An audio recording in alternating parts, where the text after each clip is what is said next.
ఈ programme Joyce Meyer Ministries partners మరియు friends ద్వారా స్పాన్సర్ చేయబడింది.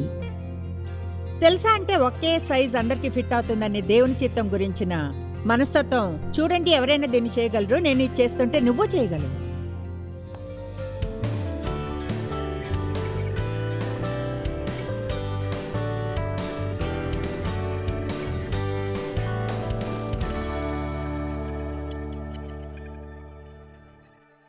నా జీవితంలో మీకు తెలుసా, నాకు ఎన్నో రకాల పోరాటాలు జరిగాయి. ఇంకా అవన్నీ కూడా నేను ఆ పోరాటాల్ని పెద్దగా తీసుకోలేదు. ఎందుకంటే నేను ఆ దేవుణ్ణి నమ్ముకున్నాను. నేను ఆ పోరాటాల్ని ఎప్పుడూ అంత ప్రత్యేకంగా తీసుకోలేదు. ఎందుకంటే నా దగ్గర సమాధానం లేదు. నాకు ఏం చేయాలో కూడా అర్థం కాలేదు. నేను పరిష్కరించుకోలేని పరిస్థితుల్లో నేను ఎన్నో రకాల ప్రయత్నాలు చేశాను, డబ్బు ఖర్చు పెట్టాను.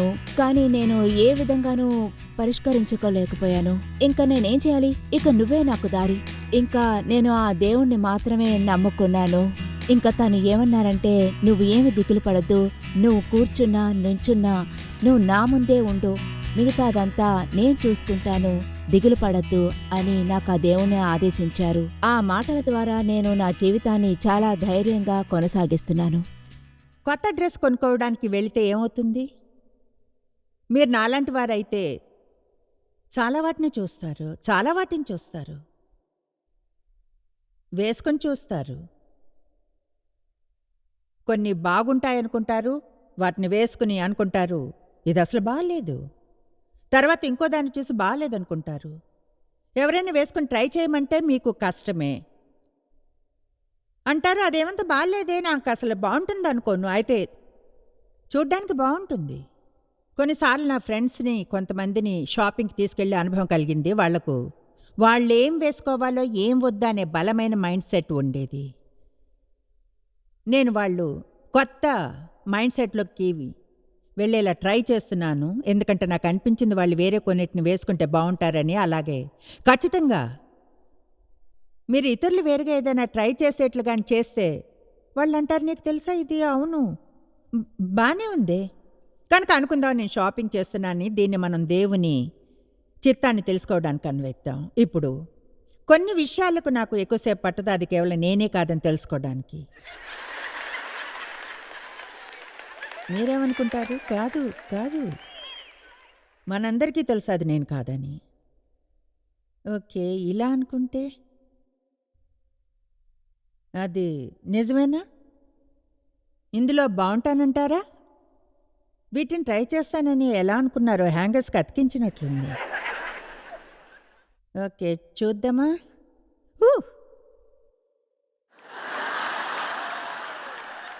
నాకు తెలిసిన భర్త ఇలా అంటారు, వాటిని వేసుకోకూడదు, లోపలంతా కనిపిస్తుంది. మ్యాన్, మీకు తెలుసా డేవ్ ఉన్నప్పుడు డ్రెస్ కన్నా అయ్యానంటే ప్రతిరోజు నలిగిపోవాల్సిందే. ఓ సరే, చూడు బహుశా నేను దీన్ని ట్రై చేస్తాను, చూద్దాం ఇక్కడేమనుకుంటామో. ఓ మై గాష్,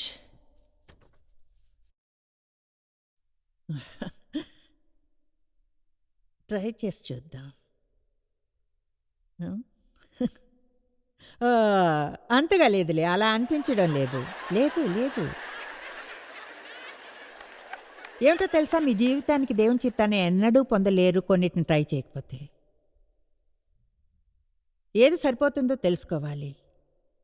నేను చర్చి నర్సరీలో పనిచేసి ట్రై చేశాను, అది సరిపోలేదు. నన్ను నమ్మండి, నాకు అది తెలుసు, బేబీలకు తెలుసు అది సరిపోలేదని. వీధుల్లో సాక్ష్యాలను ట్రై చేశాను. నేనెప్పుడూ వెళ్తున్న చర్చ్ నిజంగా సువార్త ట్రాక్స్ని వీధుల్లో పంచడం, సాక్ష్యాలను చెప్పడంలో పెద్దగా ఉండేది. ఒకటి తెలుసా, ఆ పని చేసేదాన్ని. అయితే నేనుగా కాదు, కేవలం దాన్ని ఆనందించలేదు. ఆ పని చేయడం కష్టంగా ఉండేది, ఇష్టపడి చేయలేదు. అయితే నేను ఎలాంటి వ్యక్తినంటే, ఒక గ్రూప్ను ఆర్గనైజ్ చేయగలను, ప్రజల్ని కదిలించగలను, నాకు ఆ నాయకత్వపు లక్షణాలు ఉన్నాయి అనుకున్నా సరే, నేను ఈ ట్రాక్స్ని పంచిపెడితే వాళ్ళు తీసుకుని దాటి వెళ్లేలా చేయనివ్వను. కొంతమంది స్త్రీలను జమ చేసి వేల సంఖ్యలో ట్రాక్స్ని పంచిపెడతాను. సరే, ఒక ఏడాది వేసవిలో ఆ గ్రూప్ స్త్రీలను పిలిపించా. మీలో కొందరు దీన్ని గుర్తుంచుకోండి. రోజు మేమంతా ఫెంటన్కి వెళ్ళి కనపడిన ప్రతి కారు మీద సువార్త పేపర్లను పెట్టామంటే అన్ని చోట్ల పెట్టాము. ఆ వేసవిలో నేను ఆ స్త్రీలందరూ కలిసి 10,000 సువార్త ట్రాక్స్ని పంచిపెట్టాం. నాకు దాని గురించి ఎంతో ఉత్సాహంగా ఉంది. ఆ పనిలో నా మనసును అనుసరించాను. మా చర్చిలోని పెద్దలు నన్ను పిలిపించి వాళ్ళ పర్మిషన్ లేకుండా ఆ స్త్రీలను ఆర్గనైజ్ చేసినందుకు చీవాట్లు పెట్టారు. అంటే చూడండి, చాలాసార్లు మీరు మీ మనసును అనుసరించినప్పుడు అపవాది మీకు వ్యతిరేకంగా రావడానికి ఎవరినైనా అరేంజ్ చేస్తాడు. అయితే నేను వాళ్ళ ప్రోగ్రాంని చేసినంత వరకు ప్రతి శనివారం ఉదయం వీధుల్లో తిరుగుతూ వాళ్ళు చెప్పిన ప్రకారమే చేశాను. నాకది నచ్చకపోయినా, సరిపోకపోయినా, పని చేయకపోయినా అప్పుడు ప్రజల మెప్పు నాకు దొరికింది. అయితే నేను అడుగు వేసిన మనసును అనుసరించినప్పుడు ఎక్కువ ఫలాన్ని పొందాను. శనివారం ఉదయాన 10,000 ట్రాక్స్ను పంచిపెట్టలేదు. అయితే దేవుడు నన్ను చేయమన్నాడు అని అనిపించింది చేసినప్పుడు సమస్యలు పడ్డా. ఎవరైనా వింటున్నారా అన్నాను. కనుక మీరు కొన్నిటిని ట్రై చేస్తూ ఉండాలి, తెలిసిందా? నేను టీవీలో రావడానికి కొంచెం సమయం ముందు ఏదేమైనా టీవీలో రావాలనుకున్నాను. మీరేమనుకుంటారు? నా మంచిది కాదేమో. సరే, కొంతమంది ఎంప్లాయీస్ని తీసుకుని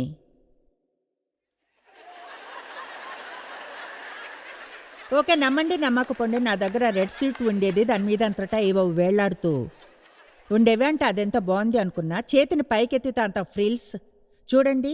నేను ఇక్కడ ఒక పాయింట్ చెప్పాలనుకున్నాను. ఒక్కో కాలానికి కొన్ని సరిగ్గా ఉంటాయి. కమాన్ నౌ. కొన్ని విషయాలున్నాయేమో ఈ కాలంలో దేవుని చిత్తమైనవి, మీరిప్పుడు చేస్తున్నవి. ఆ కాలంలో అవి మీకు మంచిగానే కనిపిస్తాయి. అయితే 10 లేక 20 ఏళ్ల సమయం తర్వాత రైట్గా అనిపించవు.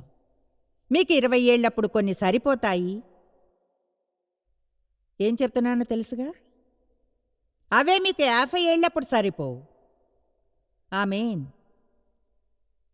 కనుక కొన్నిటిని ట్రై చేయడానికి భయపడకండి. ఇప్పుడు ఎవరైనా చేయగలరు అని ప్రజలు చెప్పే కొన్ని విషయాలు ఉంటాయి. దాన్నే ఒకే సైజు అందరికీ ఫిట్ అవుతుందంటారు.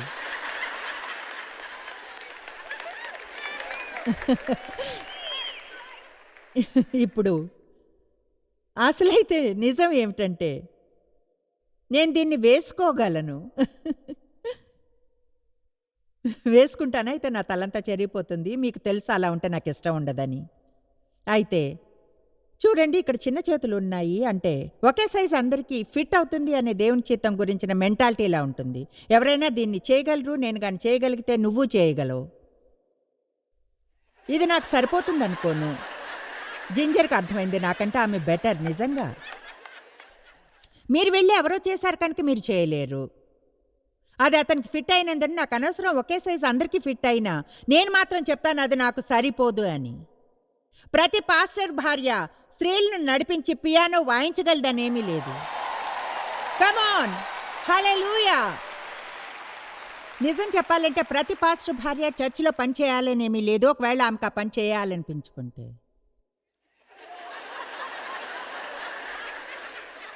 కమాన్. ఈ విషయాన్ని పట్టుకుని ఇక్కడ ఆగిపోలేను. కనుక నేను ట్రై. మీరంతా విషయం గురించి రోజంతా నవ్వుకుంటారు. దీన్ని ఇక్కడ క్రిందకి తీసుకెళ్ళండి. ఇప్పుడు దేవుడు నన్ను టీవీకి తేవడానికి ముందే టీవీలోకి వెళ్ళాలనుకున్నాను. కొంతమంది ఎంప్లాయీలను తీసుకుని ఇక్కడే టౌన్లో ఓ చోట ఒక కేబుల్ స్టేషన్ని రెంట్కి తీసుకున్నాం. ఒక టాక్ షో చేయాలని నిర్ణయించుకుని ఇంటర్వ్యూ చేయాలనుకున్నా. నా కోసం పనిచేసే 5 మంది స్త్రీలను తీసుకుని చైర్ సెటప్ చేసాం. అలాగే నా చైర్ని, కొన్ని కెమెరాలను రెంట్కి తీసుకున్నాం. అప్పుడు ఒక కేబుల్ స్టేషన్లో వచ్చేవాళ్ళం. అయితే ఒకే ఒక సమస్య ఏమిటంటే ఇంటర్వ్యూలో నేను ఒక ప్రశ్న వేసిన తర్వాత వాళ్ళని జవాబు చెప్పనివ్వను, నేనే జవాబు ఇచ్చేదాన్ని.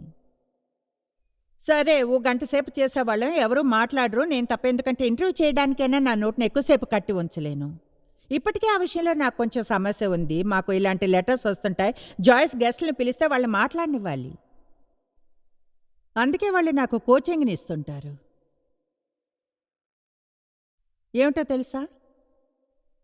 నేను ఎన్నిటినో ట్రై చేశా. అంటే స్ట్రీట్ విట్నెసింగ్ని, నర్సరీలో పనిచేయడాన్ని, గిటార్ వాయించాలనుకుని ఊహించగలిగేవన్నిటిని ట్రై చేశా. చివరిగా బోధించడానికి ప్రయత్నించాను. ఉప్స్, అది పనిచేసింది. ఆ తర్వాత బుక్స్ వ్రాయడం చేశా. వావ్, నేను ఆ పని చేయగలను. హల్లెలూయా! అయితే దేవుడు నన్ను తగ్గ సమయంలో టీవీకి పంపినప్పుడు అద్భుతం, అది పనిచేస్తుంది. ఇప్పుడు మేము ప్రపంచవ్యాప్తంగా దాదాపు 80 వేర్వేరు భాషల్లో వస్తున్నాం. అది దేవుడనే అనిపిస్తుంది. చివరికి నాకు పనిచేసేదేదో పొందగలిగాను. నాకిష్టమైన కోట్. నాకు ఇదెంతో ఇష్టం. ముడతలు పడదు, చూడ్డానికి బాగుంటుంది. దీన్ని అభినందిస్తుంటారు. చూడండి, మీకు సరైనదేదో చేస్తున్నప్పుడు మీకది తెలుస్తుంది. అలాగే అందరూ దాన్ని తెలుసుకుంటారు. కొంతమంది అసూయపడతారైనా వాళ్ళకి అది తెలుసు. ఆమేన్. కమాన్, దేవునికి స్తుతులు చెప్పండి.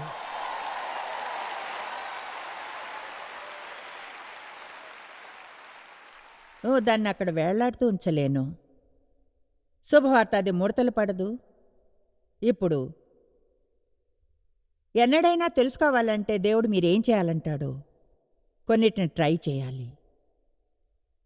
మీరు మీ చిన్న బోరింగ్ పడవలో ఉండవచ్చును, లేదా బయటకొచ్చి నీళ్ల మీద నడవచ్చు. ప్రయత్నించేవాళ్ళు తప్పులు చేస్తుంటారు. ట్రై చేసేవాళ్ళు కొన్నిసార్లు తీర్పు తీర్చడం, విమర్శలకు గురవుతారు. ఎవరైతే ట్రై చేస్తారో వాళ్ళు సహజంగా చేస్తారు కూడా.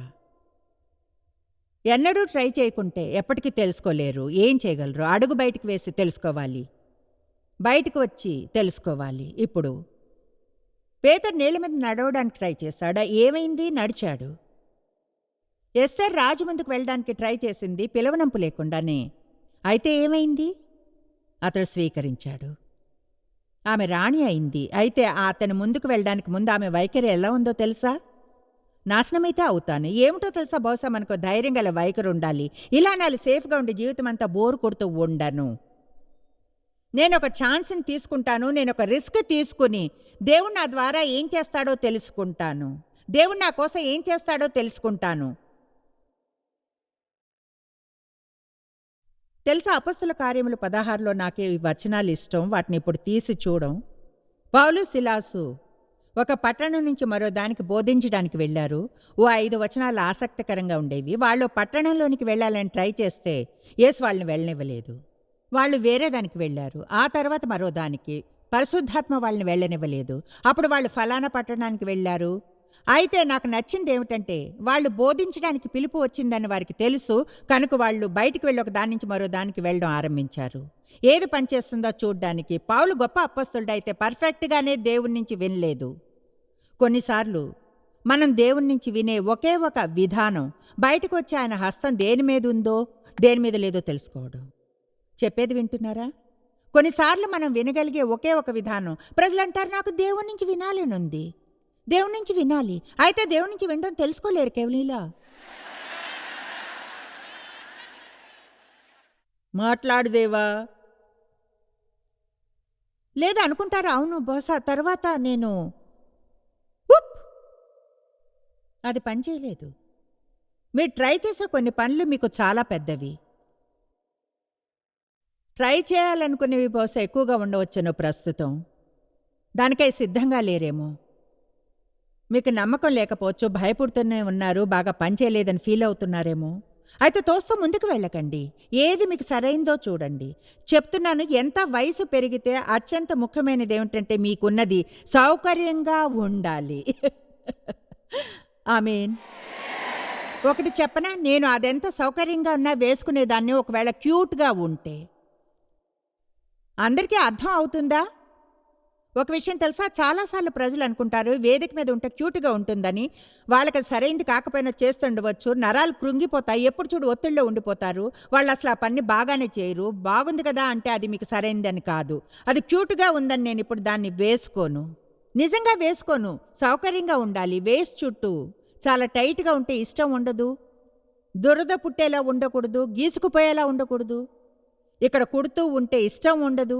అక్షరాల నా కాళ్ళని నాశనం చేసుకున్నాను. 4 ఇంచుల స్పైక్ హై హీల్స్ వేసుకుని వేదిక మీద ఏళ్ల తరబడి నడుస్తూ అటు ఇటు. ఇప్పుడు వేసుకున్న హనీ అమ్మమ్మలు వేసుకునే సౌకర్యంగా ఉండేవి ఉన్నాయి. ఎవరేమనుకున్నా నాకు అనవసరం. ఆమె మ్యాన్ ఇవాళ నా వేస్ట్ బ్యాండ్లో ఎలాస్టిక్ ఉంది. అదెంత బాగుంది. పొడవాటి టాప్ వేసుకున్నా క్రింద ఏముందో ఎవరికీ కనిపించదు.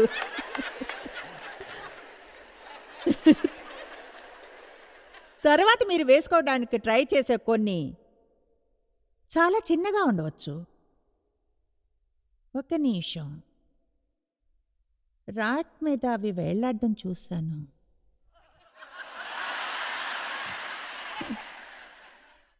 వేరుగా చెప్పాలంటే మీలో కొంతమంది మీకు చాలా చిన్నవైనవి చేస్తున్నారు. మీరు చేసే దానికంటే ఎన్నో గొప్ప స్కిల్స్ మీకున్నాయి. కమాన్ నౌ, ఏమన్నాను? మీరు చేసే వాటికంటే గొప్ప స్కిల్స్ మీకున్నాయి. కనుక మీరు అడుగు వేసి దేవుడు మీరు చేయాలనుకునే గొప్ప కార్యాలు చేయాలి. అంతేకాని పెద్దగా ఉన్న వాటిని వేసుకోకండి, చిన్నగా ఉండే వాటిని, అసౌకర్యంగా ఉండే వాటిని వేసుకోకండి. సరైన డ్రెస్ దొరికేంత వరకు ట్రై చేస్తూనే ఉండండి. అప్పుడు దేవునితో దానికి వెళ్ళండి.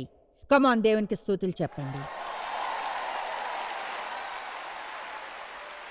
ఇక్కడ ఇంకొకటి ఉంది, నాకు చాలా బాగా తెలుసు. అది నాకు బాగుండదని మీరేమనుకుంటారు? అది బాగోదని అనుకోవడం లేదు. కనుక అడుగు వేసి తెలుసుకోండి. ఎంతమంది దేవుడు మీకోసం ఏముంచాడో తెలుసుకోవడం ఆరంభించడానికి ధైర్యం చేయగలరు? ఆసక్తికరమైనది ఒకటి కనిపించింది. మొదటి దినవృత్తాంతములు 28. అందరం మన కోసం దేవుని చిత్తానికి సరిగ్గా మధ్య ఉందాం. గుర్తుంచుకోండి, కొన్నిసార్లు అది సీజనల్ అని. నా 20 ఏళ్లప్పుడు నేను పనిచేసిన చోటును దాటి ఈరోజు మేము డౌన్ టౌన్లో డ్రైవ్ చేస్తూ వెళ్ళాం. పేరోల్ క్లర్క్స్ ఇంకా ఒక బుక్ కీపర్గా పనిచేశాను. నిజం చెప్పాలంటే మొదటిసారిగా నేను రెండోసారి అనుకుంటా డేవ్ని చూసా. ఆయన డౌన్ టౌన్లోనే పనిచేస్తున్నారు. ఆఫీస్ నుంచి ఇంటికి నాకు లిఫ్ట్ కావాలి. ఆయనతో పనిచేసే ఒక అతన్ని అడిగాను. అతనికి తెలుసు నాకు లిఫ్ట్ కావాలని. డేవ్కి చెప్పాడు. అంతకుముందే ఆయన నన్ను చూశారు, క్యూట్గా ఉందనుకుని లిఫ్ట్ ఇచ్చారు. ఇక్కడి నుంచి కొన్ని బ్లాక్స్ దూరమే అది జరిగింది. అయితే ఆ సమయంలో నా జీవితంలో ఒక పేరోల్ క్లర్క్గా ఉండడం నాకు సరైంది, అలాగే ఒక బుక్ కీపర్గా. అయితే ఇప్పుడు అది అసలు ఫిట్ కాదు. కనుక మారడానికి భయపడకండి. జీవితంలోని కాలాలు మారుతున్నప్పుడు తెలుసా, మా పరిచర్యలోని వేరువేరు విషయాలు మారడం గురించి ప్రజలకు చెప్పా. మరిన్ని మార్పులు రావచ్చు. కొన్నిసార్లు నాలో అవి కొన్ని ఆలోచనలు రేపుతాయి. దాన్ని వదిలేయడం గురించి ఏమనుకుంటారు, లేదా దీని గురించి. తెలుసా, ఈ సమయంలో నా వైఖరి ఎలా ఉంటుందో? యేసుతోనూ డేవ్తోనూ మాత్రమే వివాహం చేసుకున్నా. నా మిగతా జీవితం అంతా చేస్తూ ఉండవలసింది ఏమీ నేను చేయడం లేదు. ఎందుకంటే నేను ఆ పని కొన్నేళ్లుగా చేస్తూ ఉన్నాను. అది కానీ ఇక సరైంది కాకుంటే దానికి ఎప్పటికీ చేయను. ఎందుకంటే నేను ఈ భూమిని వదిలి వెళ్ళడానికి ముందు నా జీవితంలో దేవుని చిత్తం పూర్ణంగా ఉండాలి. ఎక్కువగా ఎప్పుడైనా కొత్తదాన్ని చేపట్టాలనుకుంటే ఏదైనా పాతదాన్ని వదిలేయాలి. ఎక్కువగా పాతదాన్ని వదిలివేయడం కష్టంగా ఉంటుంది.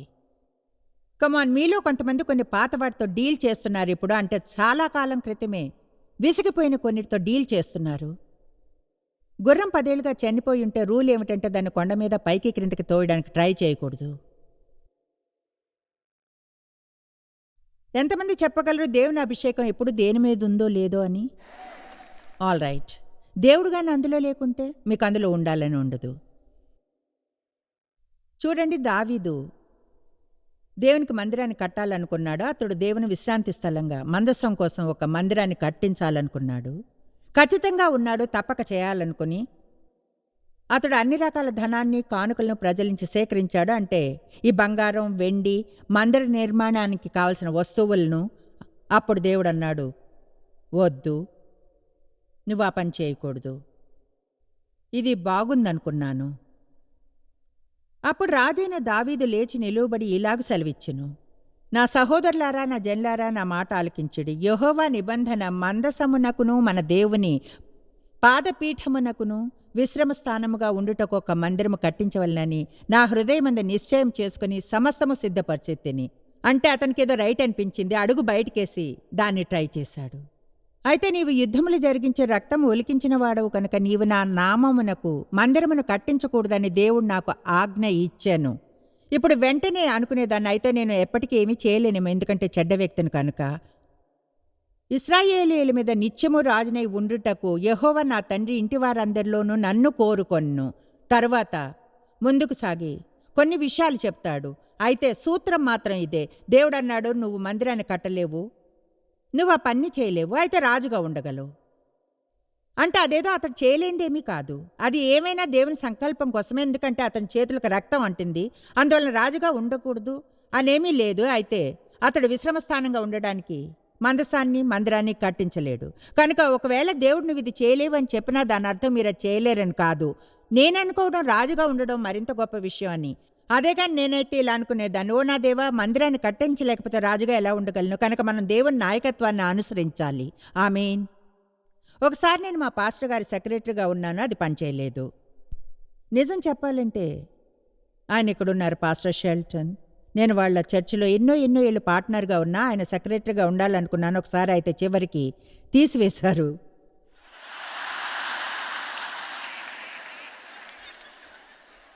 హో సరే, నేను చెప్పినట్లుగా చివరికి నా నోటిని తెరిచా బోధించడానికి పనిచేసింది, అందుకే ఇక్కడ ఉన్నాం. All right. ఇప్పుడు ఈరోజు మీతో చెప్పాలనుకున్న మరొక విషయం ఏమిటంటే, వదిలి వెళ్ళిపోకుండా నిలబడి ఉండడానికి కావలసిన ధైర్యాన్ని గురించి. దేవుడు నాకు ఇచ్చాడు ఒక మంచి ఉదాహరణ. మీరు బయటికి వెళ్ళి ఓ పజల్ని కొన్నప్పుడు ఎంతమంది ఆ పజల్ని కరెక్ట్గా చేయగలిగారు? ఓకే, ఇక్కడున్న చాలామంది. ఎంతమంది వదిలేశారు? సరైన పీస్ దొరకనందున మర్చిపోయిన దేనికోసం వెతుకుతూ ఎంతగానో అలసిపోయారు. ఓకే, అంటే సహజంగా మీరొక పజిల్ని బాక్స్ మీద పిక్చర్ అందంగా ఉందనుకుని కొంటారు. మీకు ఐడియా కూడా ఉండదు ఆ పిక్చర్ని కరెక్ట్గా పెట్టడానికి ఎంత ప్రయత్నం కావాలో. కమాన్. నేను నా మొదటి బోధనను విన్నప్పుడు గతంలో అవి క్యాసెట్స్లో ఉండేవి. నాలో ఈ దర్శనం కలిగింది, నువ్వు ప్రపంచం అంతటా వెళ్ళి సువార్తను ప్రకటిస్తావు, అలాగే వారి జీవితాలను మారుస్తావు. నేనెలా అంటే, అవును, ఆ చిత్రం ఎంతో బాగుంది, వావ్. తర్వాత మీరు ఈ డూడ్ని ఇంటికి తెచ్చినప్పుడు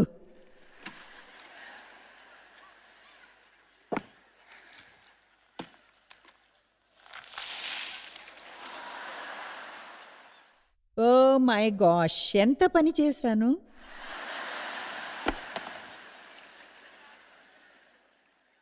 అది మీ స్వప్నానికి ఎన్ని పీసులు ఉన్నాయన్న దాని గురించే హాని. కమాన్, అందరూ మేలుకొని ఉన్నారా? కమాన్. అవును, మీరు ఇక్కడ నన్ను చూస్తున్నారు, చప్పట్లు కొడుతూ ఉన్నారు. Wow wow wow wow. నేను చిన్న బ్యాంక్వెట్ నేల మీద నుంచి పడి ఉన్న బోన్స్ని తీస్తున్నప్పుడు ఎక్కడున్నారు? వరుసగా 30వ సంవత్సరం సెంట్ లూయిస్లో ఎక్కడో మరో 10 మందికి బోధిస్తున్నప్పుడు చూడండి. అంటే ఈ పజిల్, దీనికి చాలా ఆకాశం ఉంది, అలాగే ఎంతో గడ్డి కూడా ఉంది. మీ సంగతి తెలీదు. అయితే నేను నా జీవితంలో స్కైనంతా కలపడానికి చూసి అలసిపోయాను, తలని తీసివేయాలన్నంతగా అరుస్తూ. దీని అర్థం ఎంతమందికి తెలుసు? దీని అర్థం మీరు ఒకే పనిని చేస్తున్నారు మళ్ళీ మళ్ళీ మళ్ళీ మళ్ళీ. మీకు దాన్ని వదలాలని ఉండదు, మీకున్నది అదొక్కటే అనుకుంటారు. నేను కానీ దీన్ని ఇంకోసారి చేయాలంటే నా తల వెంట్రుకల్ని పీకేసుకోవాలి. ఎవరికైనా చెప్పేది అర్థం అవుతుందా? లీసా, నీకు అర్థమైందా? అర్థమైంది కదూ? ఆమేన్. నువ్వేమంటావు క్రిస్? నీకు అర్థమైందా? అర్థమైందా? నాతోనే ఉన్నావుగా. నా పజిల్ ఎగ్జాంపుల్ నువ్వు ఎక్కడైనా యూజ్ చేస్తావా? తప్పకుండా చేస్తావు. ముందే నిక్కి చెప్పేశావు. తీసుకురమ్మని ఒకటి చెప్పనా? ఏదీ ఉంచుకొని నాకు, అది అన్యాయం. సహజంగా 4 మూలని వెతకడంతో ఆరంభిస్తామని తెలుసా? అవి ఈజీనే. తర్వాత అవుట్లైన్ని కలుపుతాం. ఆ తర్వాత ఒక పీస్ మిస్ అవుతుందని తెలిస్తే ఏమవుతుంది? కొంతమంది చెప్పాలంటే ఆ చోటనే ఉన్నారు. ఇప్పుడు పజిల్లో కొంత భాగాన్ని చేశారు, అయితే ఏదో ఒకటి మిస్ అవుతుంది. మీకు ఖచ్చితంగా దాన్ని చేసిన వారి బాక్స్లో పెట్టడం మర్చిపోయారనిపిస్తుంది. కమాన్. బహుశా దేవుడు ఆ పీస్ను మర్చిపోయి ఉంటాడనుకుంటా. అయితే తెలుసా, ఏమో మీకు ఆ పీస్ ఉన్నట్లుగా ఉండాలని అనిపించడం లేదేమో. బహుశా మీరు మిస్ అవుతున్న పీస్కి మీకు హెల్ప్ చేయడానికి ఎవరైనా కావాలేమో. ఇద్దరికి అర్థమైంది ఇది. నేను ఈ పజిల్ని స్వయంగా సాల్వ్ చేయాలనుకుంటున్నానేమో. అయిన తర్వాత ఇలా అనడానికి చూసారా ఏం చేశాను? అయితే దేవుడు అంటున్నాడేమో, నేను లేకుండా నువ్వు అది చేయలేవు. నువ్వు చేసే ప్రతి దానిలోనికి నన్ను రానిచ్చి నాకు మహిమను ఇవ్వడం ఆరంభించాలి. నువ్వుగా అది చేయాలనుకోవడాన్ని మానేయి. కమాన్, మిమ్మల్ని మీరు మార్చుకోలేరు. దేవుణ్ణి రానిచ్చి ఆయన్ని చేయనివ్వాలి. మీరు వివాహం చేసుకున్న వారిని మార్చలేరు. అది మీ స్వప్నం కావచ్చు, మీ స్వప్నం కావచ్చు అది. అయితే ఒకటి చెప్తాను, దేవుడు మాత్రమే ప్రజల్ని మార్చగలడు. ఆమేన్. కమాన్.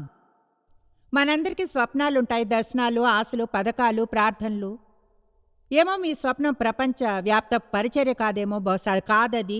మీరు ఇంటిని శుభ్రం చేసుకోవాలేమో, అప్పులించి బయటపడాలి. మీ భర్త షేవ్ చేసుకోవాలనుకుంటున్నారేమో, బరువు తగ్గించాలనో, నాకు తెలీదు అదేమిటో. పాయింట్ ఏమిటంటే, స్వప్నాలనేవి ఎంతో బిజినెస్ మరియు బాధాకరమైన ప్రయత్నాలతో వస్తాయి. ప్రార్థించి వెయిట్ చేయండి. ప్రార్థించి వెయిట్ చేయడం, విశ్వాసం మరియు సహనం ద్వారా దేవుని వాగ్దానాలను వారసత్వంగా పొందుతాం. మన జీవిత పజల్లో ఎన్నో ముక్కలు ఉంటాయి. అయితే చూడండి, సమస్తము సమకూడి మేలికే జరుగుతాయి. మీ జీవితంలో జరిగే ప్రతిదీ కూడా మీరు కానీ దేవుణ్ణి నమ్మి విశ్వసించి అదేమైనా నాకు అనవసరం అనుకుంటే అది మంచిగా జరుగుతుంది. అయితే దాన్ని వేరే కొన్నిటితో కలిపేంత వరకు జరగదు. ఏవైతే రాబోతున్నాయో వాటిని గురించి మీకు తెలియదు. మీరు ఎన్నడూ తెలుసుకోలేనంతగా జాయిస్ మేరీ మినిస్ట్రీస్లో మీరు మాకెంతో ముఖ్యం. మిమ్మల్ని అభినందిస్తున్నాం. మా ప్రపంచ వ్యాప్తపు మినిస్ట్రీ సాధ్య అయ్యేలా చేసే మా ఫ్రెండ్స్ మరియు పార్ట్నర్స్ కి థ్యాంక్స్. అందరూ కలిసి ఆకలిగొన్న వారికి భోజనం పెడుతున్నాం, బీదలకు బట్టలిస్తున్నాం, సువార్తను దేశాలకు చాటుతున్నాం. మమ్మల్ని కాంటాక్ట్ చేయండి లేదా joycemery.orgని ఈ రోజే విజిట్ చేయండి. మీ ప్రార్థన విన్నపాలను కొరకు అలాగే మరిన్ని సాధనాలను గురించి తెలుసుకోండి. జాయిస్ మేరీ షెడ్యూల్ని చూసి భాగస్వామిలో భాగమవ్వండి, క్రీస్తు ప్రేమను ప్రపంచమంతటా పంచుకోవడానికి.